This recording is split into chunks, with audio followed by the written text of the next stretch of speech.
du non-lieu, je peux me sentir un instant libérée du poids de leur relation, si j'ai oublié de prendre mon portable. Mais on n'imagine guère qu'elle puisse se prolonger au-delà de quelques heures. La version noire des non-lieux, ce seraient les espaces de transit où l'on s'éternise, comme les camps de réfugiés, où des lieux essaient de se recomposer. Certains considèrent la ville comme un non-lieu. Un tissu plus ou moins inorganisé se déploie au long des voies de communication. Il y a des filaments urbains, par exemple le réseau urbain qui s'étend sans interruption de Manchester à la plaine du Pô et auquel les géographes ont donné le nom de banane bleue pour décrire l'éclat très particulier qu'il a sur les photographies prises de nuit par les satellites. On propose l'expression de ville générique pour désigner le modèle uniforme des villes qui se retrouvent aujourd'hui partout sur la planète. La ville générique est ce qui reste une fois que de vastes pans de la vie urbaine sont passés dans le cyberespace. L'aéroport est aujourd'hui l'un des éléments qui caractérise la ville générique. Parfois, l'aéroport est tout ce qu'un individu a l'occasion de connaître de la plupart des villes. Il reste que l'opposition entre lieu et non-lieu est relative. Elle varie selon les moments, les fonctions et les usages.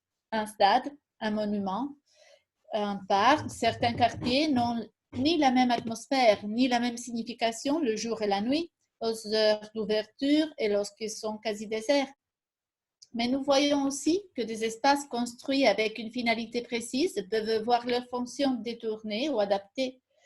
Certaines grandes surfaces des périphéries urbaines, par exemple, sont devenues le lieu de rendez-vous de jeunes gens attirés sans doute par les types de produits qu'on peut y voir, mais plus encore poussés par la force de l'habitude et le besoin de se retrouver dans un lieu où ils se reconnaissent. Enfin, il est clair que c'est aussi l'usage qui fait le lieu ou le non-lieu. Le voyageur de passage n'a pas le même rapport avec l'espace de l'aéroport que celui qui y travaille chaque jour. Il rencontre ses collègues et y passe une partie importante de sa vie. La définition de l'espace est donc fonction de ceux qui y vivent. Il reste que nous vivons aujourd'hui un changement d'échelle sans précédent et qui s'opère à une vitesse accélérée. Il y a eu déjà des mondialisations dans l'histoire, mais pour la première fois, nous utilisons ce terme en entendant la planète entière. Du point de vue social et politique, nous sommes encore à l'ébauche de cette mondialisation. Des inégalités profondes existent entre les peuples et entre les individus, mais la globalisation économique et technologique est déjà une réalité. On trouvera un symbole de ce changement d'échelle dans les projets de tourisme spatial. Les touristes fortunés ont retenu leur place pour pouvoir contempler la Terre depuis une centaine de kilomètres d'altitude. Et dans le regard de ces touristes, la Terre apparaîtra-t-elle comme un lieu ou comme un non-lieu? Nous sommes passés de l'âge des mondialisations partielles, qui correspondaient à des tentatives d'hégémonie politique comme les projets coloniaux, à celui de la globalisation technologique et économique, qui concerne le globe terrestre dans son ensemble et vise chaque individu comme consommateur potentiel.